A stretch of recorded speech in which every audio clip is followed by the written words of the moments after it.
You know what's really interesting about like just kind of looking into this situation because again you started making all of this sugar diet content a bit ago, right? And just kind of paying attention to just what I see people saying about you, right? You you're not selling anything. You're not selling a sugar diet ebook. You're not selling a sugar diet course or Except for here protocol. today, I am. Oh yeah, you can get it for $29.99 at the you're not selling anything here. For years, you've talked about the benefits of keto, low carb, carnivore. Mhm. You've talked about carbohydrates being performance enhancing. You've mentioned these things. And now you're coming across something and just sharing the benefits of it. But seeing some of the stuff I've seen from like Ken Berry and some of these other cats on the carnivore side of things, it's interesting because like Ken has helped tons of people, but there's obviously a deep bias here towards carnivore. And what you're talking about is exactly opposite. But people who are carnivore are finding a lot of benefit from this. I think it's really powerful that if you're someone who's been doing one of these diet protocols where you've been very low to no carbohydrate, and now you're finding that you can use sugar, you can use carbohydrates, and you can actually have it benefit your performance, and you're not it doesn't scare you anymore. I think that's a big deal because many people that are doing these protocols aren't just doing them because they feel good. They're also doing them because they're scared that carbohydrates will cause them to gain weight. Mm. Throughout nutrition for decades, people are always like, ooh, I'm going no carb for this amount of time just to lose weight. And they think that if they sniff carbs, right, they're going to gain weight. This is one of the reasons why IFYM was very popular for people because you could count your macros and you could make all this stuff fit. But I particularly like the way that you're talking about this and the way you're sharing this with people because it's still outside of the context of counting calories. Not that that's bad, but I hate counting. I've done that. I did that for years. And it's nice that by taking in the concepts you're talking about and keeping these things in mind, you can still get to your fat loss goals without having to count. That's pretty big deal. I think you're exactly right. And I think if you were to look at like just standard bodybuilding food, like bodybuilding approved foods, you got rice, you got potatoes, any vegetables, all vegetables are fair game. Yeah. Depending on, if someone's getting ready for a show or something like that, but fruit would be fair game.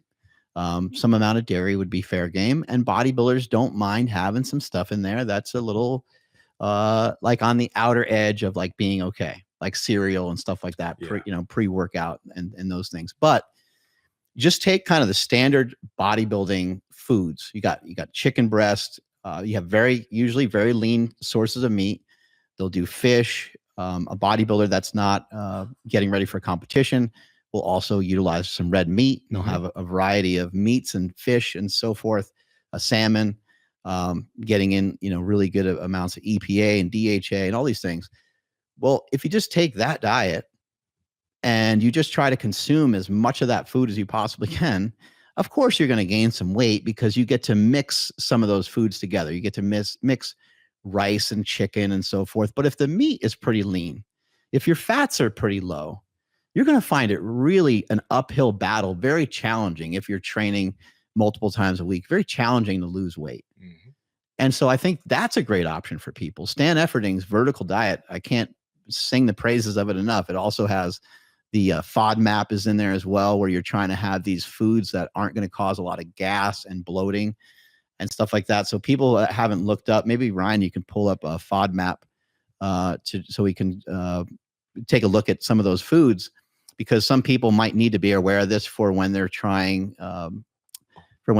to eat like fruit and stuff like that, to make sure that they're not ingesting a lot of foods that are going to really be super disruptive to their digestion and so forth. But bodybuilding does a great job of allowing you to eat a lot of food. And one of the reasons they eat a lot of food is to pack on some muscle mass and to go through these phases where they are training harder, where they're training, intensity and stuff like that is going to vary. And so they need a certain amount of food to kind of get that job done to build the body that they want. I think that sugar fasting is doing something very similar. I think carnivore did something similar. Carnivore is like, hey, if you're only allowed to eat meat and eggs, then hey, go for it. Let's see if you can gain weight doing that.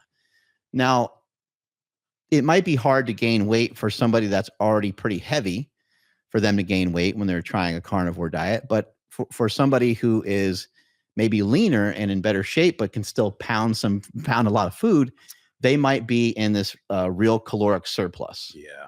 And they might be able to go over their allotted calories. Therefore, they might be able to gain weight, or they might find themselves in a situation where they're stalled. And so then the next move from there is to not only do carnivore, but to try to implement either intermittent fasting or just leaner sources of meat. Mm-hmm. And either one of those options are good, or you can use both options. And that sounds pretty good. Yeah. But eventually your luck's going to run out, because what's next? You're just going to get leaner and leaner meat. And now you're just going to be surviving primarily off of protein. Like, I mean, that sounds like you're going to get into a situation that A, is very unhealthy, and B, just very difficult to sustain. Because even if you ate like, if you had the ability to eat like 8 chicken breasts a day, I'm sure you would get completely shredded, but it'd be not palatable. Yeah, absolutely. It would just be very, very difficult. We dump a bunch of Walden Farms, no calorie, weird, whatever sauces on there. Right. And so I think a lot of times when we're thinking about diet and dietary choices, and that's why I've been so obsessed with food choices and not counting calories, I've always said, I think if you can make the correct food choices, we don't really have to worry about trying to count the calories all the time. If you're going with lean meat and fruit and vegetables primarily, it gets to be very, very difficult to go over your allotted calories. It's when we start to add in starch and dairy and some other stuff, even if we're still keeping the meat pretty lean, is when it just gets exponentially easier and easier and easier. And so I think when we're talking about weight loss, I think that sugar fasting and the sugar diet, I think, is one of the coolest things that's come along in a really long time.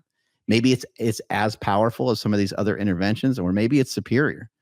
The verdict, we're not 100% sure yet, but what's happening with the results is very profound. And lastly, I'd like to say, I think having people be liberated away from tracking their calories, I think, is awesome.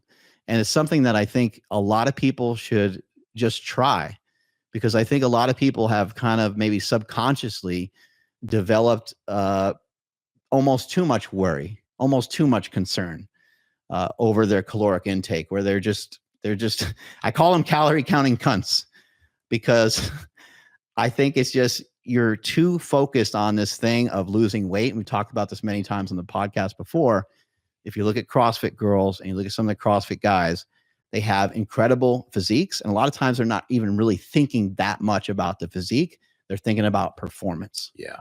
And then they end up as a byproduct looking awesome. And they have good food choices rather than just sitting there and trying to eat like little tiny amounts of chicken breast. Yeah, absolutely.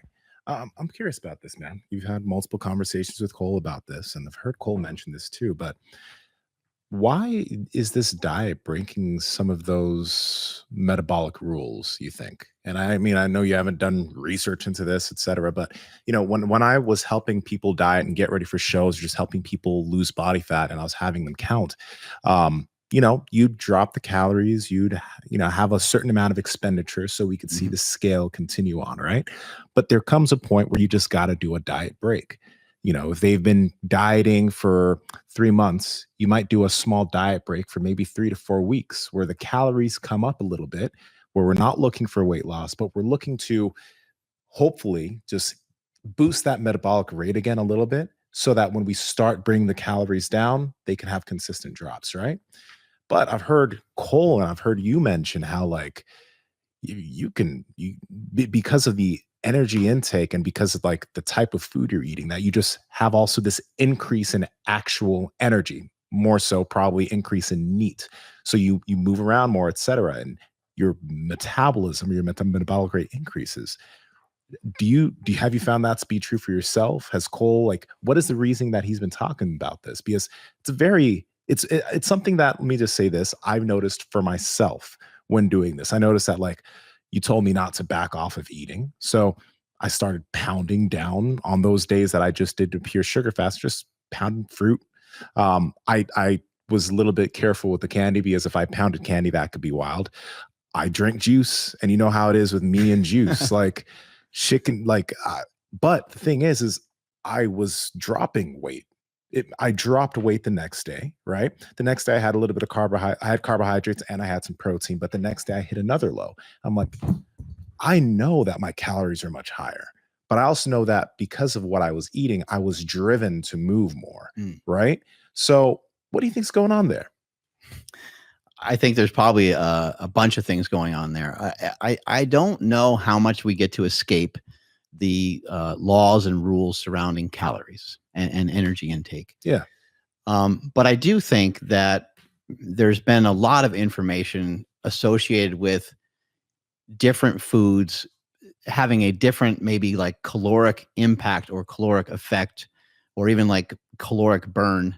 I don't love like talking about this stuff so much because I don't have an amazing understanding of it all, and I don't claim to. Yeah. But B, I think it gets us kind of almost honed in on some of the wrong stuff.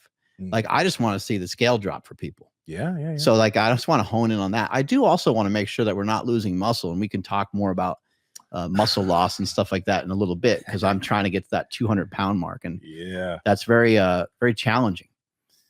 Some of the research and some of what I've seen, because like I do look deeply into stuff, and you know this about me, like I'm obsessed with nutrition stuff. I love this stuff. I've been studying this since I was a kid, and reading magazines, and now with the internet, watching endless amounts of podcasting, and I always try to find like the weird shit too. Try to find stuff that like people don't know as much about. But I'll listen to stuff that's super boring. I'll listen to like a 2-hour seminar of somebody just talking about like insulin resistance. So I've watched a lot of these things. I don't maybe absorb them as well as some people. Like some people can reference studies and they can nail down all these points and stuff. And for whatever reason, I can't always like digest all that. But I do hear it, and I do have an understanding of it. And my understanding of what's happening with sugar fasting and the honey diet, and if you look into this a little deeper, there's guys like Anabology, who I talked with on the Mark Smelly Bell channel, and even talking with Stan Efferding and talking with Superbrain on the Mark Smelly Bell channel as well. A lot of these guys were kind of defending, and Nick Norwitz is somebody that is a researcher. He's at the University of Harvard. I don't know if anybody's ever heard of that university at all. But that, he also was talking about some of what happens, and he was researching some of these studies, and he was looking at some of these studies, and what's believed happens is there's something in your body called FGF21, and when this gets released, it is supposed to just ramp up your metabolism. And they found in one particular study, and I'm going to mess a bunch of this up, so I apologize. So just look up the study and check it out yourself. But the gist of it was they fed people like over their calorie amount, and they fed people only sugar. And I think the main thing on this, which is annoying for me to say as somebody that sells protein powder, but in the absence of protein, probably even more so than the absence of just fat, but in the absence of protein, it was something that really sparked FGF21. And FGF21, again, is boosting your metabolism. It is also supposed to help with your insulin sensitivity. There's also another belief that for some reason, fructose is supposed to up FGF21 as well. So now you got the combination of you're not eating any protein, and now you're consuming these sugars, sucrose and fructose, which again, I don't have a great understanding. I get very confused about the different toses, fructose and sucrose, because they're like, some of them are half glucose and half this and half that. And I think sucrose is like glucose and fructose. You're probably right. Yeah. And I know that like fruit is like a combination of a lot of these sugars. Yeah. And that's why it ends up being like perfect. But I think fruit is like this perfect antidote that was probably put on this earth for us to be able to control our body weight in some ways. I also think that this is a modern diet. Like, you would never be able to, in history, to ever really do anything like this. I'm sure maybe there were times where things were fruitful and there was like a crazy amount of fruit.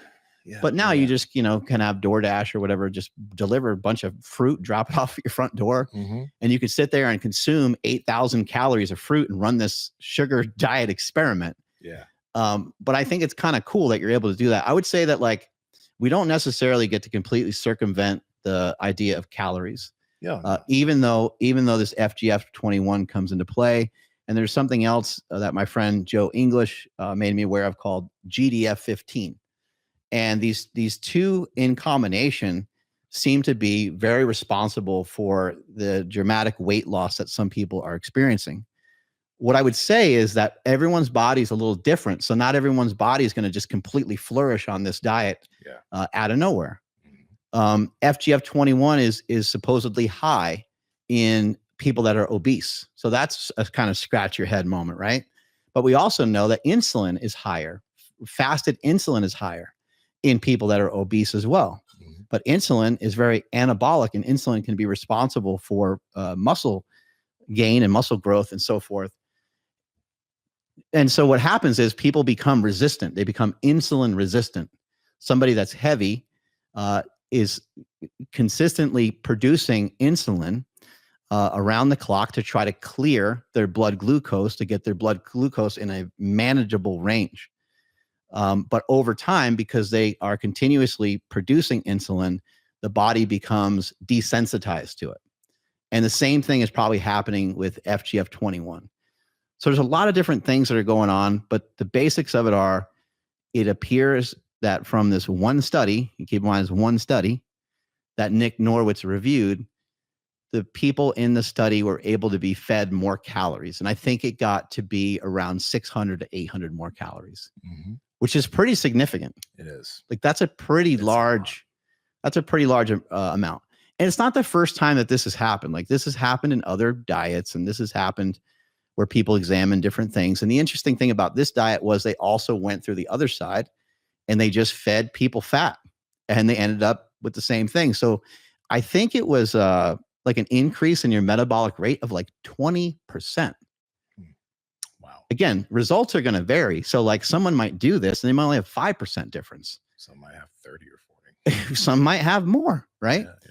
There's also weird stuff with FGF21. It seems to boost really rapidly, and then it just slams down. So I don't know what to do with all this information, to be honest. Again, I just like to kind of focus on trying to assist people to lose weight. And I've helped thousands of people over the years lose weight, and I'm going to continue to hone in on that. There have been thousands more since you started talking about this. Again, YouTube comments aren't research by any means. Yeah. But experiences are very important to pay attention to. I think anecdotal experiences are important to pay attention to. People that are actually doing something and seeing a certain level of a result, there's something there.